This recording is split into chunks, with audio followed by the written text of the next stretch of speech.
Oi, gente, bom dia! Muito bom estar com vocês em mais uma manhã aqui na nossa jornada Atos dos Apóstolos, entrando na sua casa ou onde você estiver com a palavra bendita e poderosa do nosso Deus. O pão nosso de cada dia Ele nos dá e nos dá hoje, né?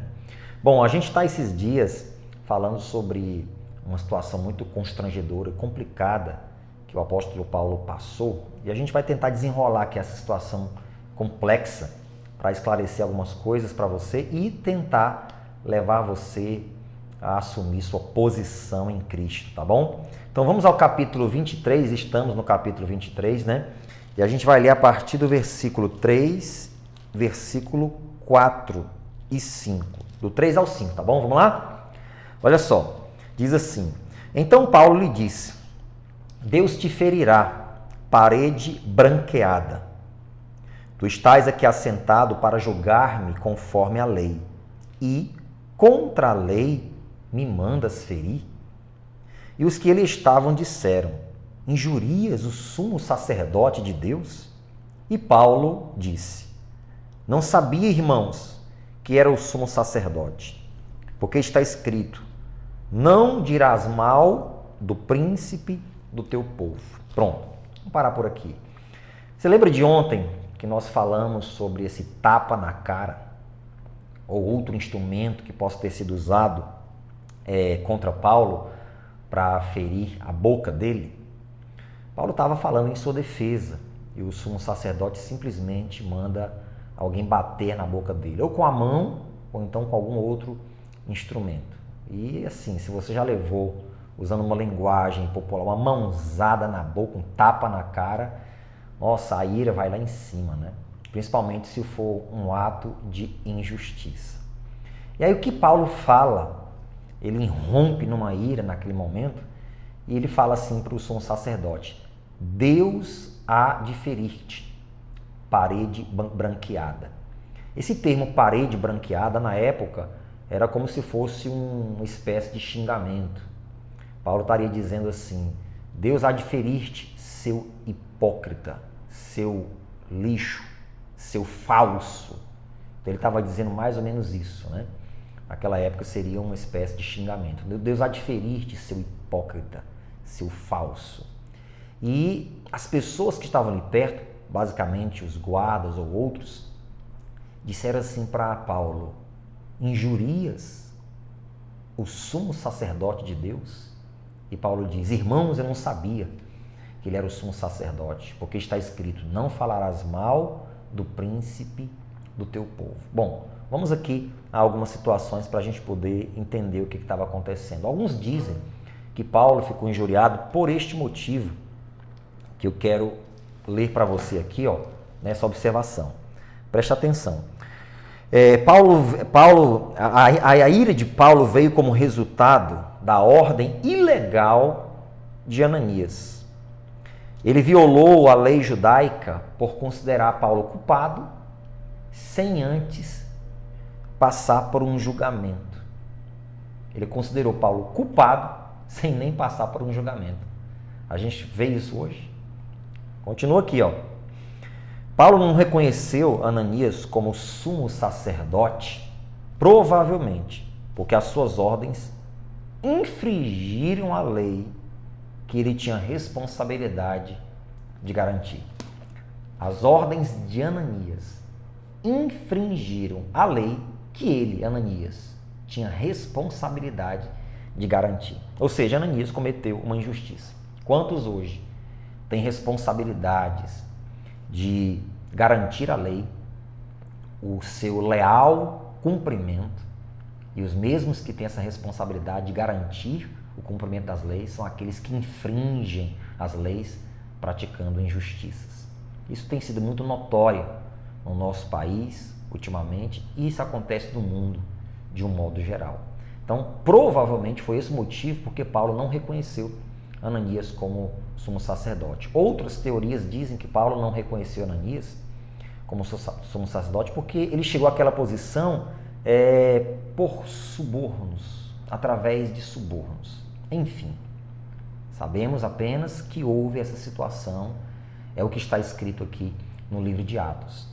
E aí quando Paulo ele se dirige ao sumo sacerdote daquela forma, chamando ele de hipócrita e falso, e as pessoas ali em volta dizem que ele estava falando contra o sumo sacerdote, ele diz não sabia, que era o príncipe do povo, porque está escrito, não falarás mal com o príncipe do povo, vem assim uma lição, né? Você vê que Paulo não pede perdão diretamente a Ananias, mas ele não quer causar escândalo para aquelas pessoas que estão ali. Paulo não queria ser motivo de escândalo para o evangelho de Cristo. Aí vem essa lição para mim, para você e para todos. Preste atenção.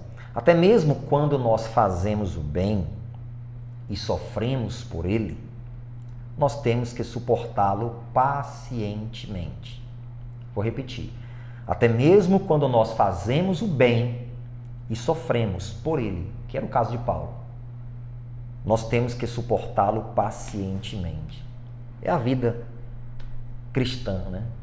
Se resume muitas coisas a isso. Fazemos o bem, sofremos por ele, somos perseguidos, injuriados, injustiçados, calados muitas vezes e temos que suportar pacientemente. Agora preste atenção, suportar pacientemente não significa aceitar, não significa não se posicionar, calar a boca, ficar com medo, né?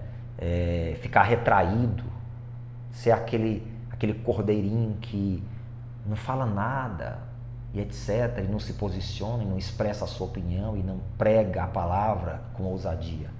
Suportar pacientemente não significa eu simplesmente me submeter ao ponto de não pregar a palavra, não pregar o evangelho, ter medo de expor aquilo que realmente tem que ser exposto. Suportar pacientemente significa você saber lidar com aquela situação com justiça, dentro da palavra de Deus, com sabedoria, sabendo tomar as medidas, os posicionamentos, as decisões que vão realmente contornar aquela situação ou tentar contornar, sempre glorificando a Deus. Você veja que Paulo, diante do que estava passando, que era uma injustiça, ele poderia, humanamente falando, dizer, não aceito, está errado, etc. Mas ele diz, eu não sabia. Não pede perdão naquela situação, mas diz, está escrito que não falarás mal contra o príncipe do teu povo. Então, o arrependimento ali fica dentro daquelas palavras que Paulo disse, porque ele não queria causar escândalo, mas ao mesmo tempo ele não concordava com o que ele tinha feito. Então, as injustiças vêm. Sofremos muitas vezes por bem ou pelo bem que fazemos.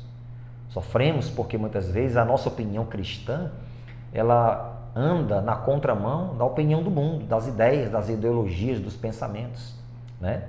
Mas temos que saber lidar com tudo isso com sabedoria de Deus, suportando pacientemente, mas agindo ousadamente na direção do Espírito Santo. E digo para você, quando o Espírito Santo toma a frente e age, olha, ninguém consegue atrapalhar o agir de Deus. Quando você dá lugar ao Espírito Santo na sua vida, ninguém consegue atrapalhar o agir de Deus. Então faça isso. Não sei o que você possa estar sofrendo nesse tempo, na sua vida, família, empresa, igreja, casamento, sociedade, amizade, não sei. Mas não perca a razão, perdendo o controle ou coisa do tipo. A Bíblia diz assim, ó, levantando-se contra ti o espírito do governador, não deixes o teu lugar, porque a calma evita grandes erros. E mais uma vez, ser calmo, sofrer com paciência não significa ser passivo, nada disso. Mas saber se posicionar com ousadia e direção do Espírito Santo. E o restante, Deus faz e faz bem feito. Então que Deus ele te dê sabedoria para lidar com todas as situações as mais complicadas possíveis. Vamos orar antes de nós encerrarmos aqui a nossa ministração de hoje. Vamos falar com Deus. Senhor, muito obrigado mais uma vez por pôr à nossa mesa o pão de cada dia. Aqui nós estamos ouvindo a Tua palavra através da nossa jornada no livro de Atos. E hoje aprendemos sobre isso. Suportar pacientemente, mas agir ousadamente. Sempre na direção, sob influência do Teu Espírito Santo. Senhor, em nome de Jesus, que cada pessoa que ora comigo agora receba, Deus, essa graça do Senhor, que vem através do Teu Espírito Santo. Há pessoas aqui que de repente estão sendo injuriadas, ofendidas, atacadas, caluniadas, injustiçadas. Mas se essa pessoa der lugar ao Teu Espírito Santo, o Teu agir vai ser incrível e sobrenatural. Então aqui, Pai, em nome de Jesus, nós entregamos a nossa vida sob a direção plena e perfeita do Teu Santo Espírito para a glória do Senhor. E você sela dizendo amém. Amém? Muito obrigado por sua atenção. Não esqueça, por favor, de deixar aqui o seu like, que é muito importante, e compartilhar, que é mais importante ainda, né? Enviar para outras pessoas. Deus continue te abençoando, a jornada continua.